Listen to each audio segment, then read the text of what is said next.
Yes, you're driving me crazy. What did I do to you? Yes, you're driving me crazy. Oh, what did I do?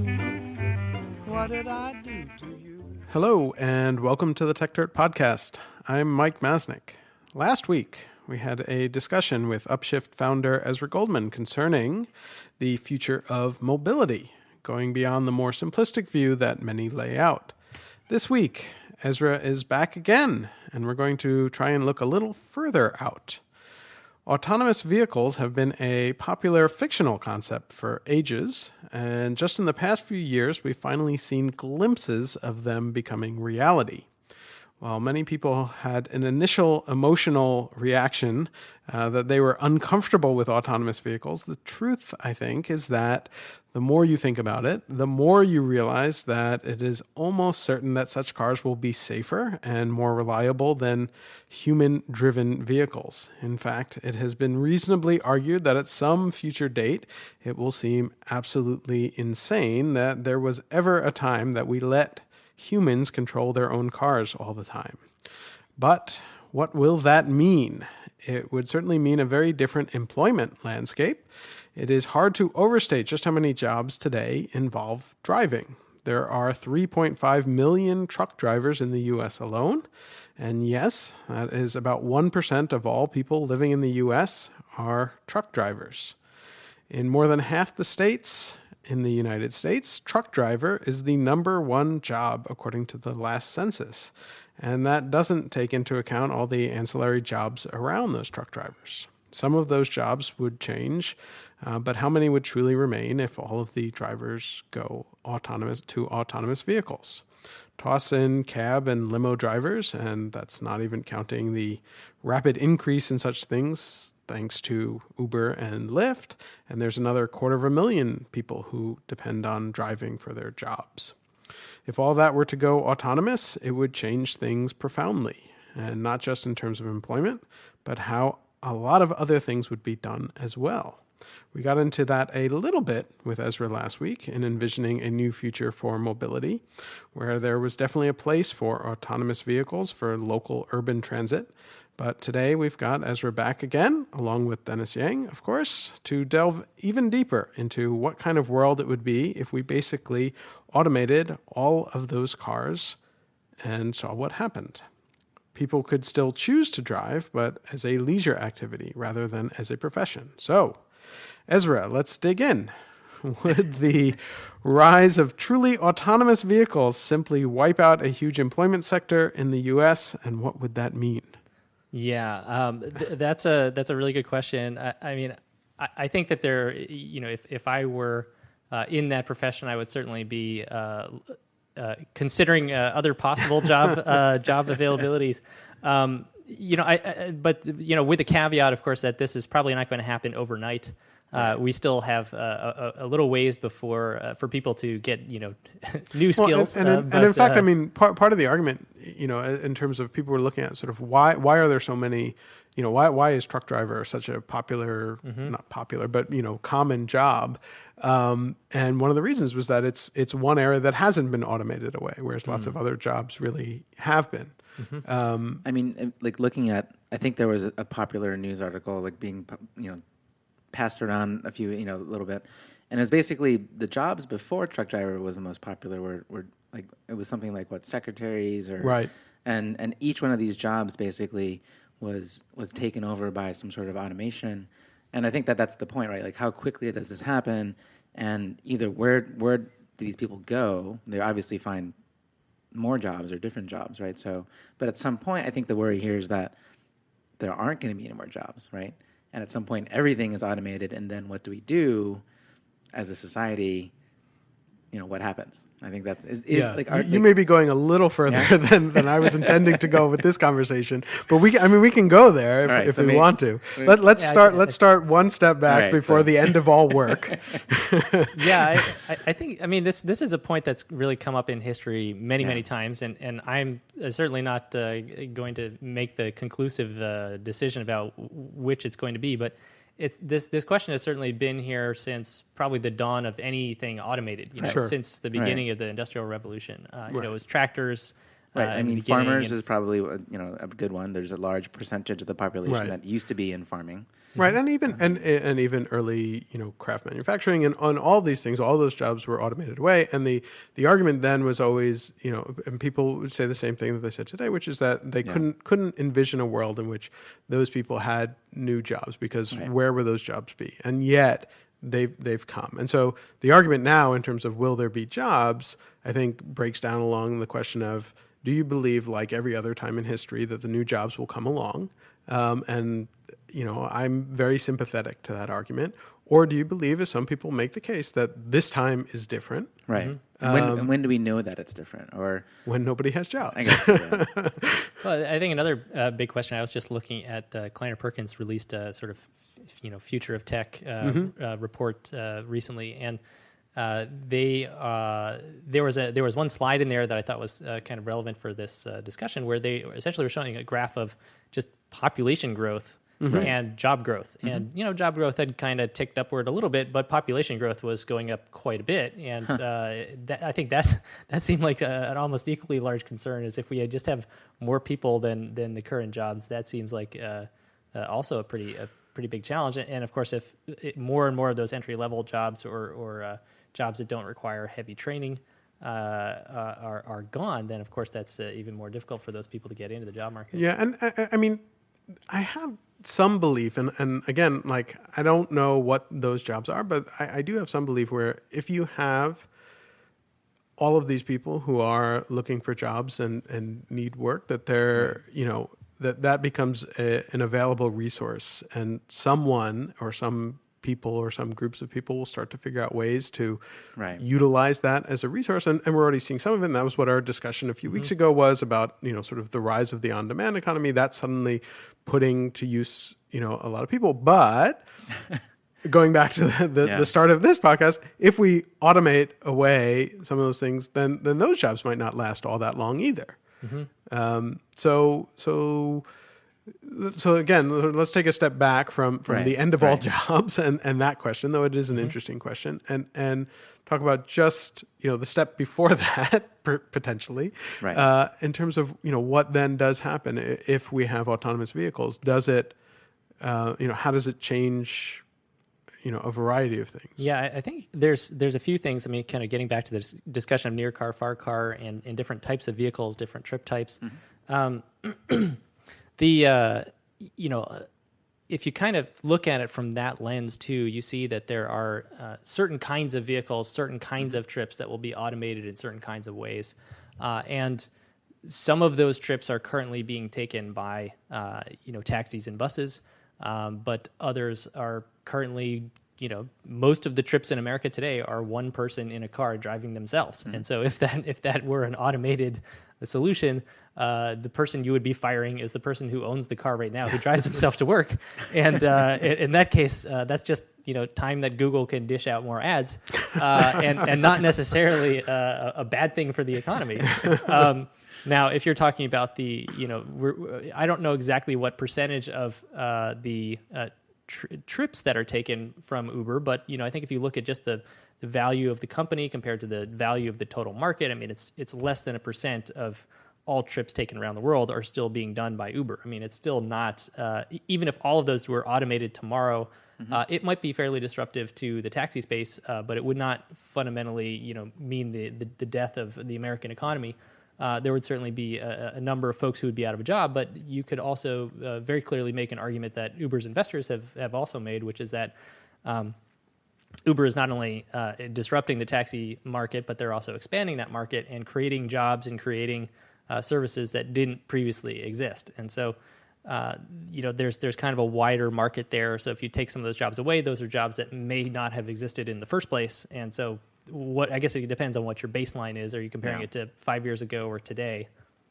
Yeah, I mean, I think in terms of the autonomous vehicles taking away jobs, I think one of the first areas people are thinking is long haul trucking, Yep. right? Yep. And all of the associated kind of infrastructure that goes into supporting it, the diners and the hotels and et cetera. But I guess maybe there's other industries that would pop up once we have more autonomous long haul or. Yeah, and you could argue that would change things in other ways because you could ship things faster. You wouldn't need to find truck drivers who would have to stop and sleep, right? Because you could have trucks that would continuously go, and so you could things would change in different ways. But yeah. As far as I'm aware about trucks, I believe you still need a driver in the first car, at least as a backstop. But it's the follow-on vehicles that would be automated, and I don't know how many you can have in a chain.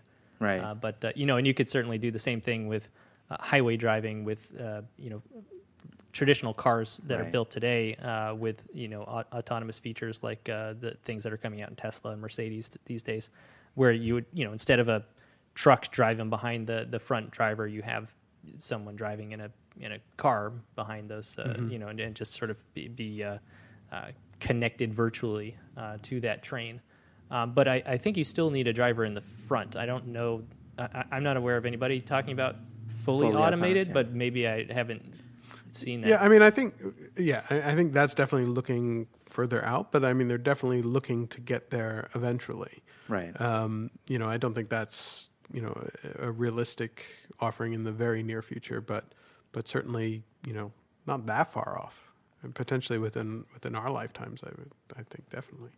Yeah, I mean, in terms of it does sound like maybe a more efficient way of running a train. Like, I'm not familiar with why the trains don't just carry everything all around the country. It's probably an infrastructure and cost thing, and the interstate highway system probably is more efficient at getting product to where it needs to go. I think it's a safety thing. Yeah. You mean why are they not fully automated, or why do trains exist? Well, yeah, why aren't trains taking over the entire operation versus trucking's cheaper and more flexible? Yeah, much more flexible. It's the flexibility, right? I mean, trains were important early on, and they're still important, right, for transporting freight.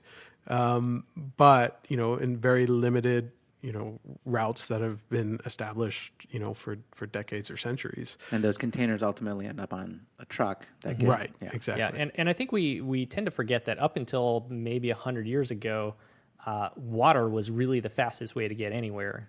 It was really like mid-1800s we started building rail, and rail was this big deal because it was faster than a boat. And then we got cars and roads, and those were way faster and more flexible than trains. Yeah. But it really wasn't until the Interstate Highway Act in the 1950s, middle of the century, that we really started getting enough infrastructure, which is now, by the way, all crumbling and needs to be replaced. But that's it's really only been one generation or so where moving over land is actually more efficient, more flexible than moving over rail or over sea.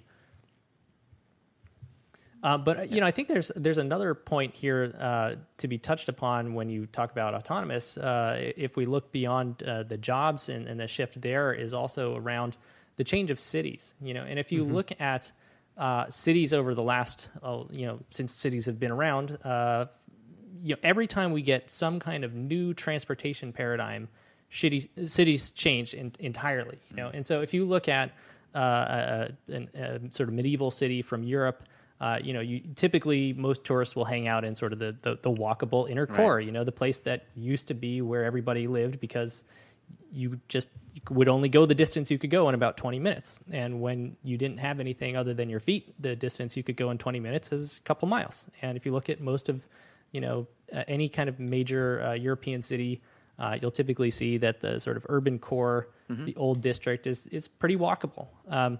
And as those cities have evolved over time, you see that with every new transportation service that's come along, whether that's horses or bicycles to buses and trains, and then finally cars, what we've seen is that cities have continuously expanded. They've become less and less dense over time.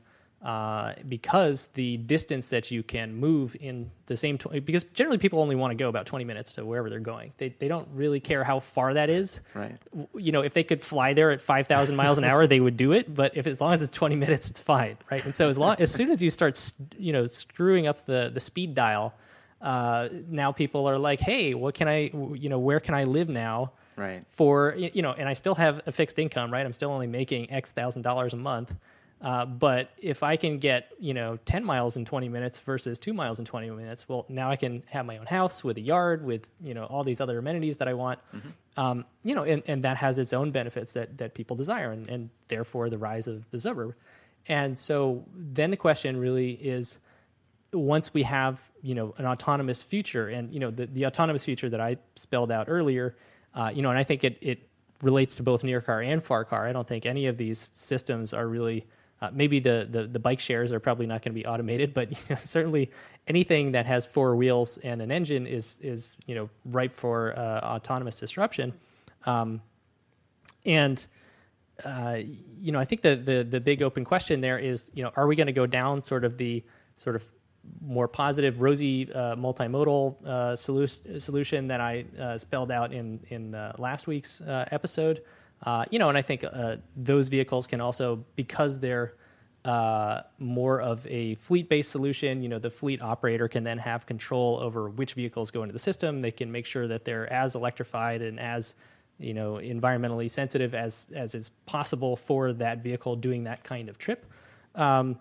But the other way that it could go is you say, well, everybody's still going to own their own car. They're just going to sit in the back seat of their own Tesla, and but we still need all the parking. We still have all the congestion. We still have all the traffic and all the health issues, et cetera, that go along with it.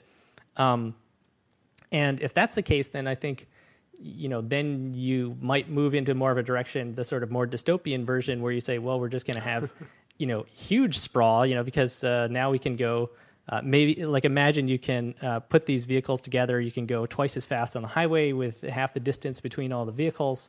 And now instead of going 60 miles an hour on the highway, you can go 100 miles, 150 miles an hour on the highway. Well, Right. now you're 20 minutes. And by the way, there's hardly any traffic jams because there's hardly any accidents. And there's really no reason for a traffic jam because there's this. Manage it much more It can efficiently. be managed centrally somehow. And, everybody's now going, 2, 3, 4, 5x faster than they were before, especially if you consider like traffic jams going 30 miles an hour. Yeah.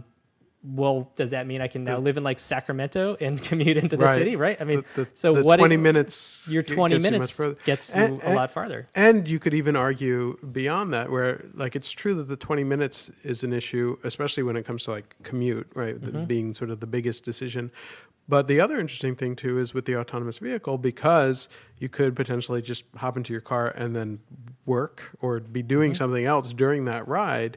I even wonder if the 20-minute Totally begins to switch also, That's right. because it's no longer, well, I don't want to waste the 20 minutes, more than 20 minutes on the drive, but now you can actually be productive or entertained is, maybe more likely for a lot of people for that time. And so not only could you go faster, not only could you get more cars, you could also maybe push out that 20 minutes because it wouldn't seem like such a waste of time. Well, and those, there's a system that could evolve, of course, to something similar to what Google is already doing in other tech companies with these big tech buses, where you have a last mile solution where you hop in some sort of little micro, Google kind of vehicle that takes you from your home to some sort of central node, and you hop in like some kind of Google bus type thing that takes you to work, and the whole thing's fully automated, and you're going, pretty slowly at the first mile, but then, once you hop on the highway, you're zinging along at, essentially high-speed rail speeds or something,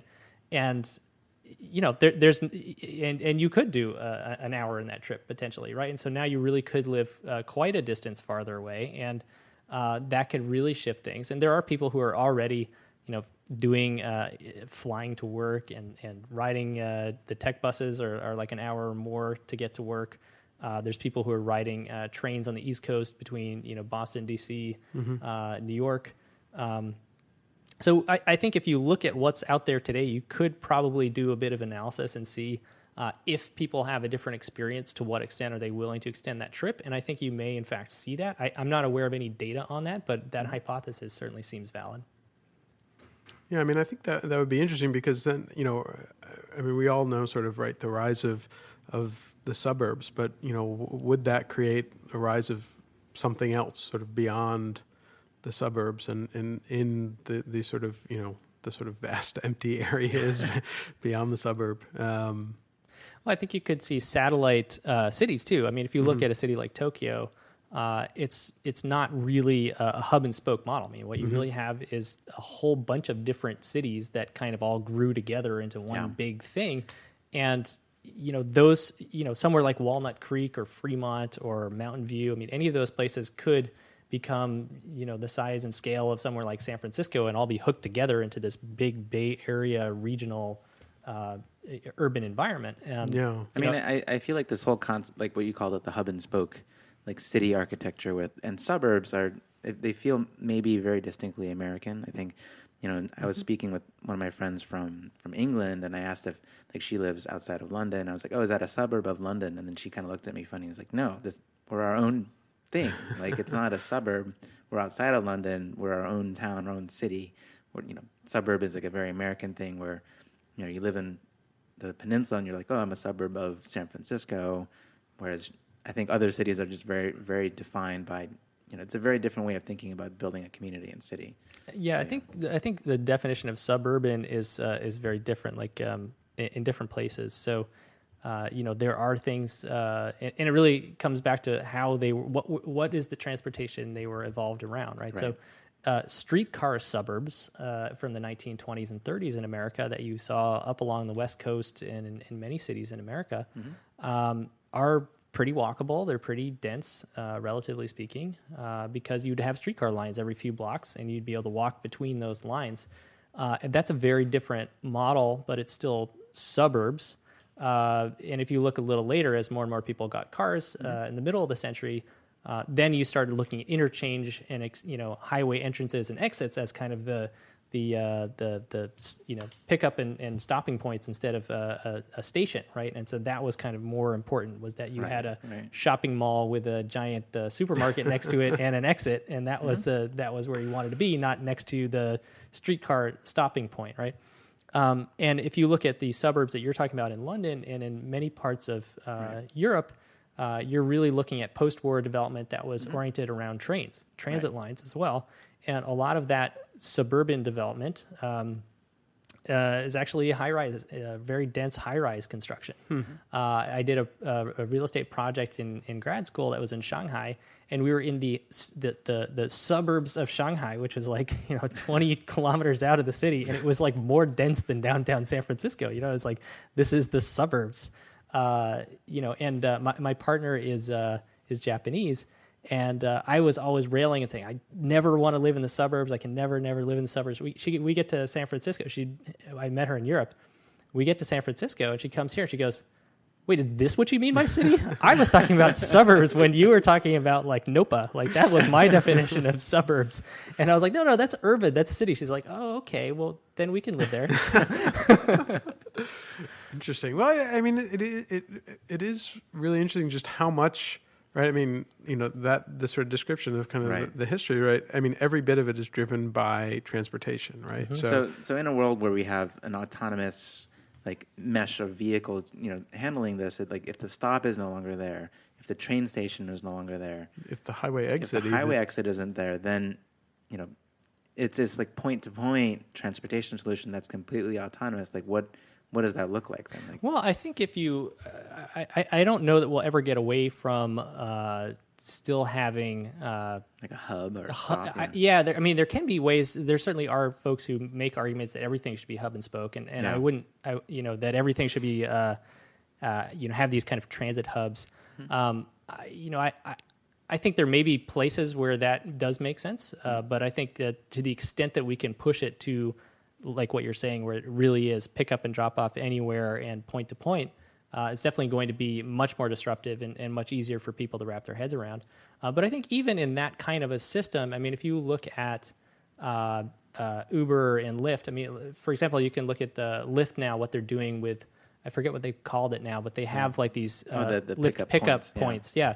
What is this? I'm not familiar with that. So they have something, I don't know how many they have now. They keep adding them, but maybe 10, 20 different pickup points within the city. Yep. And they'll say, okay, if you're at like 16th in Valencia and you want to go to North Beach, stand here, and if you share a ride with someone else, you only pay, I think, like $3 or something. And so it essentially starts being more competitive with Muni because they know that. Right. It's like a bus line, effectively. Exactly. But you have to walk to the that stop essentially. Right. So it's kind of Exactly. half bus line, half And Lyft, it's a defined route that if you're that one's not a defined. There is one in New York City that is It's a defined route. Pickup and drop off, though, right? There's a defined pickup for Lyft. Oh, but not a it's defined not, drop off. Yeah, not a defined drop. As far as I know, it's not a defined But then drop off. one person could be going to Ocean Beach and somebody could be Right. going to North Beach, and But they only match you. So the way that works is that they just have to match you basically. two of you pick up in the same point, Right. and then you're supposedly matched with someone that's on the way. Right. So they drop off your Lyft buddy Right. where they go, and then you continue on your way. And Well, get dropped this off gets later, back to our right? unlimited conversation from before. So essentially, Lyft is doing the same thing. They're just not telling you, which is to say they know that 90% of their trips are going from Marina to North Beach to Mission. Right. And so they just say, okay, here's a bunch of places we see a bunch of hotspots, and we won't force you to Right. tell us where you're going, but we already kind of know that most people are going to go from this place to that place, and we'll do the matching. We can bunch you up. We can bunch you up, and bundle if we it. don't find you a bunch, then we just won't put you in the car. Too bad. And there's probably some real tactical efficiencies to be had, specifically here in San Francisco. Picking up at like 8th and Howard is much better than at 6th, right? Because of the way the one-way streets work. So there's probably I think there's some very interesting efficiencies that they're kind of playing with. So Yeah, and so I think that we'll still see the sort of interplay between land use and transportation has existed forever. And I think that even if it's purely, just like right now, we have point to point, right? I get in my car and I drive down the highway and I go wherever the heck I want and I stop wherever I want. But there are still places where there are shopping centers and places where there are residential zones and places where there's just a bunch of nature. And, I don't think that we're going to get away from, I don't think we're going to unless move to a Instacart totally... takes that all, we don't have to shop anymore with Instacart. Someone hasn't done like a park experience. on demand. Yeah. Bring a park to you. That's like parking day on demand. They like roll out a little fake grass carpet and a little croquet set, and they take over a parking spot for an hour. Have we finally found an on-demand service? An on-demand service that doesn't exist. That doesn't. This was we had on the earlier podcast the challenge of trying to find one that doesn't exist. That's an interesting one. Yeah. Though who knows? I like that on-demand park light. I can put that on my list along with camping out in a parking space instead of paying rent. Yeah, that's right. Although we can probably do an on-demand camping. on-demand shared camping. Yeah, thing. I think it's there's Airbnb meets Zerks. Yeah. I don't even want. All right. Got a little off topic. No, but it's yeah, good. It's all natural. It's all wherever the conversation goes. However, but I think the really critical thing here though is to recognize that autonomous vehicles are not just about a Tesla with a bot in it that you sit in the backseat of your Tesla that is your privately owned vehicle, or let's not even say Tesla because that's at least got some pretty cutting edge stuff on it. Let's just say it's a Civic that you're sitting in the back seat of, right? I think there's a lot of confusion around autonomous vehicles in part because people haven't unpacked it they haven't unpacked transportation to be about a system of different things that all fits together. And so they're still thinking about it in terms of, either a car or one singular thing that comes after a car. And so it's really the discussion is mostly focused around, what does an autonomous Mercedes look like? Right. Or what does this crazy little Google thing that fits into Uber look like? And there's not any real connection point between those two universes. It's like either we'll have private vehicles that we sit in the back of, or we'll have public vehicles that are an Uber. Is it like an escalator or a people mover? Like in Hong Kong, there's tons of escalators everywhere, and you can basically your 20-minute range is effectively increased because there's all these people movers and escalators, right? I think is that kind of what it feels like? I think there's a bunch of things. I think that there's stuff that we can see today, right? Which is you've got whatever Google is building, this little neighborhood electric vehicle, and you could imagine that being integrated. It's fairly unlikely that somebody would buy that and own it. I think it'd be very expensive for them to do that, and it wouldn't make a lot of sense. But I could definitely see it, and most people seem to be seeing it as something that could plug into an Uber-like system, right? And then you've got all of the car manufacturers who are far, just steering away from anything too revolutionary from either the vehicle design or the business model. And so what they're looking at is a more evolutionary approach of adding it as essentially a additional safety feature to their existing vehicles. But there's a whole bunch of things in between, right? I mean, you can take those evolutionary vehicles and put them onto something like Upshift, and now you have effectively an autonomous car share program. And you can also look at a whole bunch of other things and say, well, we're going to need to reinvent buses. We need to reinvent a whole range of different public transportation. It seems like it will have to change. Yeah. In a large way. So I think that what we're really looking at is going to be at least 3 or 4 different vehicle types at sort of a very high level. So some kind of micro personal thing for 1 or 2 people, and then on the sort of the other end of the spectrum, you've got your car, which is going to take 4 or 5 people. That looks and feels more or less like a car and is autonomous. But then there's a bunch of other stuff that I think can be developed as well. You have these kind of mid-ranged microbus kind of sized things that could be maybe 8 passengers that are kind of semi-flexible, doing something like what Lyft is doing right now. There's no vehicle that supports what they're doing. They're just kind of hacking it with a Prius and a driver. But if you were to say, let's design a vehicle that just does that, assuming that some sort of minibus service like that makes sense, that's a totally new vehicle that nobody that does. There's some vehicles in Europe that have been developed around that. There's some testing around something called City Mobile 2 in Europe that's been doing this for a number of years. There are a few vehicles out there that have been tried. There's a stealth startup down in South Bay right now that is working on an autonomous vehicle that could be in that kind of a range. I don't know exactly how many seats are in it, but the number of seats that are in that vehicle obviously have to be very directly tied to the business model. And what we're seeing right now is really just people kicking the tires on different business models, trying to figure out, well, how many people can share a ride and what does that business model look like? And once they've kind of figured out what works there, you can start to design. Driver, right? So and do we need a driver? And if you take the driver out, then obviously one of the biggest costs of running a bus line is not the bus, it's the driver. And so if you don't have the driver, you don't have to have a huge bus that goes by once every 20 minutes. You could have a bus half that size go by once every 10 minutes or 5 minutes.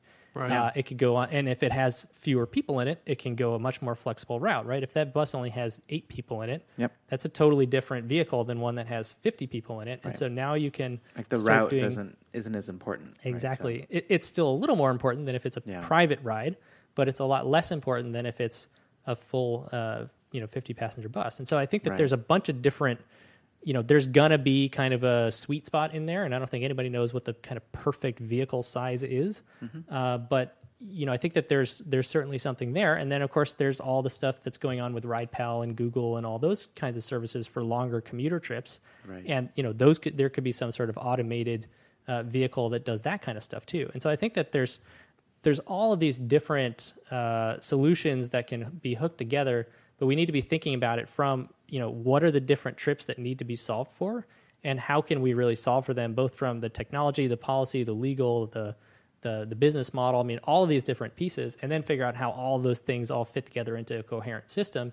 And there's not even like a very coherent discussion about that yet. Right now, it's still very much like, either, are we going to have them or aren't we going to have them? And if we do have them, are they going to replace cars? And the discussion isn't even there. Like, we're not even like starting to have the conversation about what exactly is this new system? How does this system work? How does it fit together? What are the different pieces? Who needs to be building what, and how should they all be working together? And that discussion needs to start happening. Yeah. So let me toss one more factor into this, which is interesting too, which is that this entire discussion has been about, basically for the most part, moving people, right, and transportation of people. But if you have autonomous vehicles, you can start to think about the easier movement of other things as well, and products, and that begins to change the way we think of some of these things too, right? And it's another aspect to this that isn't even considered, because right now when you think about cars, you generally are talking mostly about moving people, obviously delivery trucks and things like that. But you could start to see interesting combinations come about in terms of, an autonomous moving vehicle that is also a 3D printer, right? That you could, if you need a product and you don't have your own 3D printer or an advanced 3D printer, right? You could have something, order it and have it show up at your door because it's printing on the way as it drives to you too, right? Or you could have the vehicle itself 3D printed, which has actually, which Local Motors has actually already done, and they're running a competition now to do another one. I agree. I mean, I think logistics is a huge a part of, if you're looking at the transportation ecosystem as a whole, logistics is a huge footprint there. And the nice thing about that is that it is more B2B, and it is more a system where there is somebody who's not quite so clouded on their psychology in terms of how much it's costing them to move something from one place to another. They're paying a lot of attention to where they can cut costs, and if they can figure out a way to develop new vehicles and save money and save time, they will certainly do it.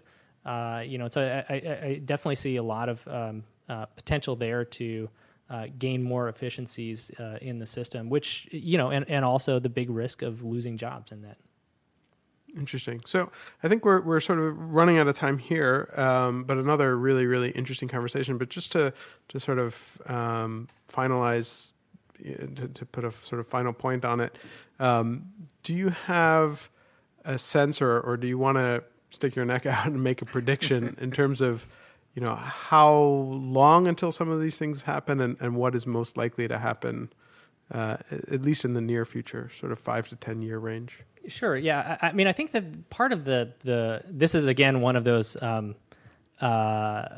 problematic questions that I think comes up a lot, which is, when are we going to see this? Well, the question is, what is this, right? And, sure. And I think we're already seeing it to some extent. I mean, there are already certain things that are being automated. There are certain kinds of edge cases. There are these things in Amazon's warehouse that are moving packages around. There are there's a company called Nightscope that's doing kind of these RoboCop things. There's all these drones that are certainly a lot easier to automate. So if you widen your scope of what is vehicle, there's a lot of things that are already happening now. If you widen your scope to business models, then you could look at something like Uber and say, well, that could be automated, and so that is kind of technically already a bit of a taste of what's there. And then the other thing is to essentially the more radical you go out on the vehicle design and the technology risk, the more constrained you're going to have to be on where you can let that thing run around in the wild, right? So if you've got this crazy wild beast, you're not going to just throw it out on the streets of San Francisco. You're going to have to constrain it, right? And so the flip side is, if you want to have something that can roam the streets anywhere, everywhere, all the time, then it's going to be a lot more incremental, right? And so that's why you see someone like Google saying, we have no existing network of partners in this whole space. We can do whatever we want. We have nothing to disrupt. That's ours. So we're going to build whatever we want, but we're only going to release it in Mountain View, where we've mapped every single tiny square inch of the city. Right. I mean, you literally need that much mapping technology. I mean, you need a lot more than Google Maps. It helps that Google basically is Mountain View. Yeah, right, exactly. And it's something like Zoox. I mean, if they want to release that into the wild, it's going to be, you can make a super, super radical vehicle, but then you're going to have to put it in a very constrained environment, right? So either an airport or a gated campus or some sort of something that has some limitations, right? And the flip side is, if you're Mercedes and you want to create an autonomous vehicle, you're a lot more likely to say, okay, well, we already churn out thousands of these things every year. Let's make them a little bit safer and not mess up our existing business model and our existing relationships with all the different mechanics and dealers and everybody else that we have partnerships with. So I think that the question of when will we see this? I mean, I think A, we're already seeing it. B, we're going to see it materialize in different ways due to different strategic imperatives that companies have. And I think if you're essentially, we'll see stuff that looks very autonomous but in very limited kinds of applications in the near future, and then we'll see stuff that is less radical and revisionary but in its own limited use cases, right? So if you look at, say, what Tesla is doing now, Mercedes has been doing for a long time, Nissan, others, we'll start seeing things like low-speed applications first, right? So parking, congested highway, stop-and-go traffic, like pedestrian avoidance. Pedestrian avoidance. Yeah, I mean, anything that really is fairly low risk, low speed, and or on the highway. On the highway. Yeah, like lane assist, I think is. Yeah. So there are different. So the big challenge with this is that going from 80 to 20 is hard, but then going from getting the last 1% is incredibly difficult, right? And so what Google is spending most of their time right now on is really extreme edge cases. Like what happens if we're in Colorado at 2 a.m. and there's a snowstorm and there's a truck in front of us with a bunch of poles that are coming off the back of it and it's foggy. And you're like, okay, if you can't solve for that, you can't release it in the wild, And so the flip side is say, okay, we're only going to release it at Mountain View at 25 miles an hour, this very specific thing. And so, I think the one of the big challenges is people are thinking again, like, Uber will replace cars and the robo Uber will really replace everything. And we're going to see that in the next, 5 years. And it's just going to be big, big, big. And you're like, well, that's going to take a little longer than that. And there's going to be a lot of other things that are also going to happen in the meantime. And there are a lot of other opportunities to disrupt the ecosystem. So I think there are a lot of opportunities within this space that go above and beyond, either what the OEMs are doing themselves or what Google is doing. And obviously it's anybody's guess what Apple is up to.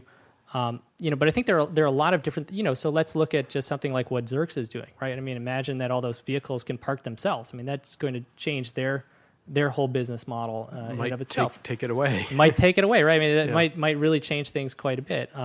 There's certainly a lot of things that we can incorporate into Upshift, even in the next 3 to 5 years, that can really change our business model and make things possible that weren't possible previously that we're thinking about, that do not require 100% fully automated cars, nor do they necessarily require a very revolutionary vehicle like what Google is doing.